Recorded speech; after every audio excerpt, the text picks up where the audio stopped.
Guillaume Duval, bonjour. Bonjour. Je rappelle que vous êtes le rédacteur en chef d'Alternative économique. Alors, nous sommes en récession. Le chômage est au plus haut. Le tissu productif se déchire. Les Français broient du noir. Et vous, vous faites un papier dans Alternative économique sur 5 bonnes raisons de ne pas désespérer. Et en plus, vous commencez par la mondialisation. Alors, est-ce que c'est le retour de la mondialisation heureuse ? Non, il ne s'agit pas de ça. Simplement, on constate effectivement que tous les Français, les Français sont parmi les plus pessimistes dans toutes les études internationales. Or, il n'y a pas de raison qu'on soit les plus pessimistes. La France a plutôt été moins atteinte malgré tout que beaucoup d'autres pays moins pessimistes que nous dans la crise.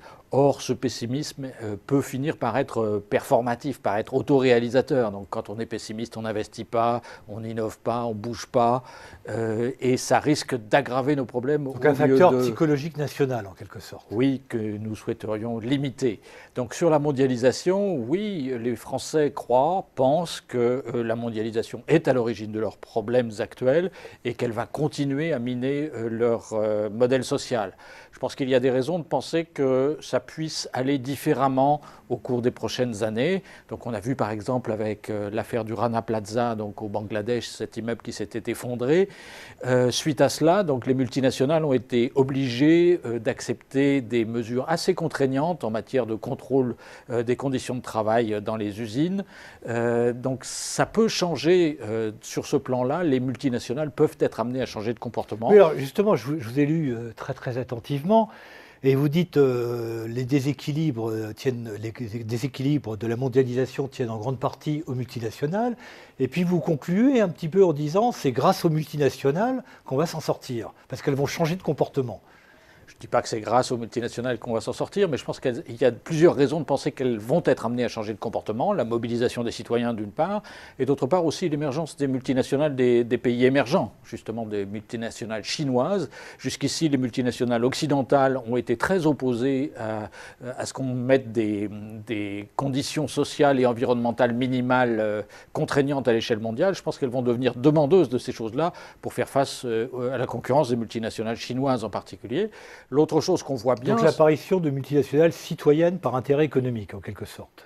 Oui, c'est un très vieux phénomène. Hein. Les conventions collectives ne sont pas nées en Europe par simplement la pression du mouvement ouvrier. Il y a aussi la volonté des entreprises d'avoir un level playing field, des conditions relativement homogènes entre elles. Et je pense que la même dynamique peut s'imposer à l'échelle internationale. L'autre chose qu'on voit, c'est qu'au niveau international, on voit que la question des paradis fiscaux est en train d'être réglée finalement assez rapidement et assez aisément. Donc les conditions qui avaient fait que les plus riches et les multinationales échappaient jusque-là à l'impôt vont probablement là aussi changer. Donc du côté de la mondialisation, une évolution qui est plutôt positive selon vous. Alors deuxième point que vous abordez, le pétrole et l'énergie. Et vous dites, je vous transcris un petit peu, la transition énergétique va nous sauver. Oui. Une des vraies faiblesses structurelles de la France et de l'Europe, c'est qu'on n'a plus de matières premières sur notre territoire, on n'a plus d'énergie fossile parce qu'on est la zone la plus anciennement industrialisée au monde. Donc ça, c'est un vrai problème, mais en même temps, ça peut ne pas être un handicap, ça peut même devenir un atout, dans la mesure où les pays qui ont beaucoup de matières premières sont poussés à avoir des économies rentières, corrompues. Ce n'est pas le Venezuela qui s'est développé ces dernières années, ce n'est pas l'Arabie Saoudite, même qui est riche mais qui n'est pas vraiment développée. C'est plutôt des pays comme la Corée ou le Japon qui sont, comme nous, des pays qui n'ont pas de matières premières. Ne pas avoir de matières premières, ça peut être un atout à condition que l'Europe soit capable, effectivement, d'accélérer sa transition énergétique, d'accélérer la conversion écologique de son économie, malgré les difficultés budgétaires qu'ont les États européens aujourd'hui. Alors juste un mot, vous êtes un spécialiste de l'Allemagne, vous avez écrit un livre important sur ce sujet. Est-ce que l'Allemagne est un modèle en matière de transition énergétique ? D'une certaine manière, oui, ils ont fait plus d'efforts que nous pour améliorer leur efficacité énergétique. C'est un pays où il y a 2 fois plus d'industrie que chez nous, et pourtant, pour produire 1 euro de richesse, on utilise moins d'énergie en Allemagne. Et ils ont beaucoup plus développé les renouvelables maintenant que ne l'a fait la France. C'est justement une des raisons pour lesquelles ça peut être une solution pour l'Europe, parce que c'est sans doute le seul terrain sur lequel on puisse convaincre les Allemands de faire des choses ensemble à grande échelle en Europe, parce que justement, ils auraient le sentiment, à juste titre, que leur industrie pourrait en profiter. Alors, la transition est toute faite. on passe à l'Europe. Et vous dites il n'y a aucune fatalité à ce que l'Europe s'enfonce dans la crise. Absolument. Si on regardait le monde de très loin, on verrait des États-Unis où les gens n'épargnent pas, où les ménages sont très endettés, où l'État a presque 100% de dette publique, où les comptes extérieurs sont très négatifs, et une Europe où il n'y a rien de tout ça, où les ménages épargnent beaucoup, qui sont relativement moins endettés que les Américains en tout cas, et où même les États européens, malgré toutes leurs difficultés actuelles, sont moins endettés que l'État américain. Et pourtant, effectivement, ce qu'on constate, c'est que l'activité est repartie aux États-Unis et le chômage baisse, alors que c'est chez nous que ça va mal. Mais une Europe, pour toujours recentrer sur l'Allemagne, votre sujet de prédilection, qui a pris des parts de marché à tous les autres pays européens, une Europe qui a un euro fort, qui pénalise ses exportations. Oui, alors ce qui se passe, c'est qu'effectivement, l'Europe, malgré ça, est aujourd'hui en récession avec le chômage qui explose et les difficultés sociales et politiques qui s'aggravent. Je pense que ce n'est pas inévitable. On a fait déjà des énormes progrès pour mieux gérer la zone euro depuis 4 ans. On aurait dit à Mme Merkel il y a 4 ans qu'on allait faire un fonds avec plus de 700 milliards d'euros pour aider les pays en crise, que la BCE allait annoncer qu'elle allait aider les pays en difficulté, qu'on allait faire une union bancaire et que ce serait de l'argent européen qui irait intervenir pour sauver des banques. Je pense qu'elle aurait ri. On a fait tout ça. Donc ça ne suffit pas. Il ne faut pas désespérer d'Angela Merkel. Ça ne suffit pas. Il faudrait que l'Allemagne en particulier change de point de vue sur la politique à mener dans les pays du Sud en crise. Je crois que c'est possible. Je crois que les Allemands sont en train de prendre conscience de l'isolement et des difficultés où les a menés Mme Merkel. Vous citez d'ailleurs Joschka Fischer, l'ancien ministre allemand des Affaires étrangères. C'est votre citation. Il serait à la fois tragique et ironique que l'Allemagne réunifiée provoque pour la 3e fois la ruine de l'ordre européen. Absolument. Et Joschka Fischer avait raison de dire ça, mais les Allemands commencent à le mesurer. Il s'est passé un événement important il y a 3 semaines en Allemagne, c'est l'Eurovision. C'est un concours de chansons qui est très regardé en Allemagne. Les Allemands avaient une très bonne candidate dont ils pensaient qu'elle pouvait gagner le concours. Or, elle n'a eu 0 voix dans 34 des 39 pays qui votaient. Elle n'a eu des voix au sein de l'Union européenne alors qu'en Espagne. C'est bien que les votes se font par sympathie. Voilà. Et donc ça a déclenché tout un débat en Allemagne sur le thème « Pourquoi est-ce que les gens ne nous aiment pas ? Qu'est-ce qu'on leur a fait ?» L'opinion publique allemande est en train de prendre conscience de ces difficultés. Bien, donc il ne faut pas désespérer de l'Allemagne. Alors, la France, c'est le bras du noir. Nous subissons un nouveau choc de désindustrialisation et pourtant vous dites la France a des atouts à faire valoir. Lesquels par exemple ? Absolument. On sous-estime les atouts qu'on a. Donc le premier, c'est une démographie plus équilibrée que les autres pays. Alors dans l'immédiat, c'est plutôt un inconvénient parce que ça nous coûte cher d'éduquer tous ces jeunes. Ça contribue à pousser les prix de l'immobilier vers le haut. Mais à terme, ça devrait nous aider à équilibrer nos comptes sociaux, nos comptes de retraite en particulier, à condition toutefois qu'on les éduque bien. Et il faut pour cela refonder effectivement l'école. Les retraites, il faut les réformer d'urgence, encore une fois ? Je ne crois pas qu'il y ait d'urgence à les réformer. Je crois qu'on les a déjà beaucoup réformées et à terme, elles sont plutôt. On a suffisamment de jeunes.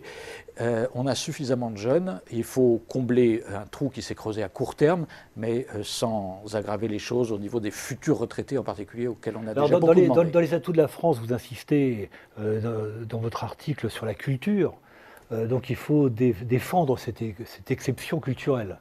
Alors, je crois que c'est vrai qu'il faut la défendre. C'est vrai que ce n'est pas pour rien qu'il n'y a plus qu'en France, en Europe, qu'il y a une industrie du cinéma relativement vivante et des gens qui vont au cinéma. Il a fallu pour cela une politique assez interventionniste et il faut défendre cet atout. Mais je crois qu'au-delà de la culture, on dispose aussi d'un excellent niveau d'infrastructures publiques et d'institutions solides. Les Français sous-estiment l'avantage que cela représente parce qu'ils vivent dedans tous les jours et ils considèrent cela comme normal. Mais il suffit d'avoir un peu voyagé, pas simplement dans les pays du Sud, par exemple aux États-Unis, pour se rendre compte que ce n'est pas évident et que beaucoup d'autres pays ne les ont pas. Guillaume Duval, vous êtes tous sauf un décliniste, on l'aura compris. Mais votre 5e point, c'est de dire que la France doit se résoudre à ne plus être une grande puissance. Oui, je pense qu'une des raisons pour lesquelles on est particulièrement pessimiste, c'est qu'on est nostalgique d'une époque où la France... Louis XIV, De Gaulle, Napoléon. De Gaulle, Napoléon, tout ça. Je crois qu'il faut faire son deuil. On est 65 millions d'habitants, c'est moins de 1% de la population mondiale. Les autres pays se développent et c'est très bien, les inégalités mondiales se réduisent dans ce contexte-là et c'est normal qu'on ne compte plus. qu'on ne compte plus, en tout cas autant qu'aux époques qu'on évoquait tout à l'heure. C'est pas du tout un drame. On peut vivre très bien en étant un petit pays. C'est même plutôt les petits pays qui s'en sont le mieux sortis dans la mondialisation. Il faut, je crois, l'accepter. Les pays scandinaves, par exemple, on n'en parle plus dans le monde depuis 1000 ans maintenant et les invasions vikings, et pourtant on les prend toujours comme modèle, y compris en France, quand on discute de ces choses-là. Il faut accepter d'être une petite grande puissance ou une puissance intermédiaire, comme dirait Jean-Hervé Lorenzi. Dernière question, qui m'a beaucoup intrigué. Vous dites qu'il faut avoir la capacité de dépasser les clivages habituels. Alors à quel clivage vous pensez? Vous pensez au clivage politique, droite-gauche? Vous pensez au clivage entre les dirigeants d'entreprise et les salariés? À quel clivage et comment les dépasser, ces clivages? Oui, il y a déjà eu on a déjà eu des périodes de blues national très importants et il y a déjà eu une période pendant laquelle on s'est redressé très rapidement, c'est l'après-guerre, avec le Conseil national de la résistance, avec le commissariat au plan, qui avait justement organisé ces discussions, ces convergence entre des forces sociales et politiques qui avaient l'habitude plutôt de se taper dessus depuis un certain temps.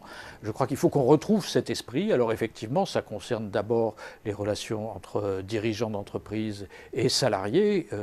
Comme vous l'évoquiez, j'ai beaucoup travaillé sur l'Allemagne et je pense que c'est une des forces de l'industrie allemande que justement les salariés soient beaucoup plus associés au fonctionnement des entreprises et de l'économie qu'en France. Donc ça concerne ces sujets-là, mais ça concerne aussi les sujets environnementaux. C'est vrai que le Grenelle de l'environnement en 2007 était une grande avancée pour un pays qui a pris beaucoup de retard sur tous ces sujets-là. Donc de mettre autour de la même table des patrons et des ONG environnementalistes, ça ne s'était jamais fait, c'est très bien et il faut le faire davantage. Donc je garderai cette phrase en conclusion, hein, pour rebondir, dépasser les clivages, négocier, discuter et se mettre d'accord sur des points fondamentaux. Guillaume Duval, je vous remercie. Merci à vous.